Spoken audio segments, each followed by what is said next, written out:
In this video, we're going to take a look at analysis techniques. Aggregate data is the complete set of user data. It's your overall data. This is the data that's combined from several different sources.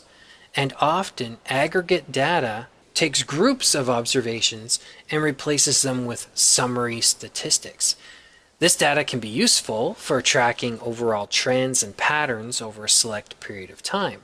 But the disadvantage is that changes cannot be isolated to better understand because you're looking at the big picture. So for this to have a better understanding, you need to segment your data. So through segmentation of data, we can gain a better understanding of the changes to our aggregate data. Segmentation helps enable isolation and analysis of select subsets of data, and Google Analytics reports can help segment your data in several ways, including traffic segmentation. So here are some of the other types of data segments that are available with Google Analytics. We can segment by device. So are you getting more traffic from web browsers, phones, or tablet apps? Marketing channels. If you segment your data from different marketing channels, then you'll be able to determine which channel is responsible for an increase in sales numbers.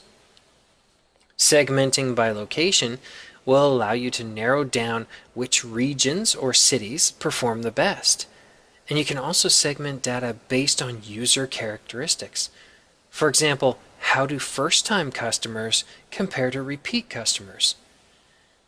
If you segment your data by date and time, then you can see how your users behave differently on different days of the week or at different times of the day.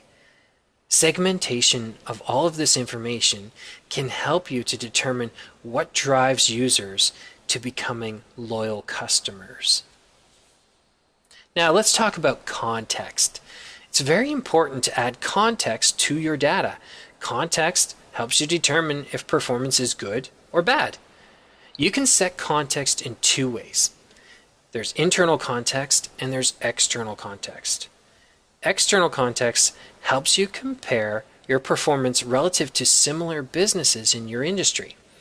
I can remember a couple of years ago when looking at the numbers for a company that I was with, we saw a 20% increase in sales over the previous year. Now this is great, right? Well, when we compared our uptick in sales to external data, we discovered that the industry itself saw a 25% increase in sales. So we were actually comparatively down over the industry average numbers. Now, internal context gives you the ability to set your business expectations based on your own historical performance. So if you did $1 million in sales last year and the year before, it's probably safe to say that you'll hit at least $1 million again this year. You can use this historical data to set your key performance indicators, your KPIs. In this video, we reviewed some analysis techniques in Google Analytics.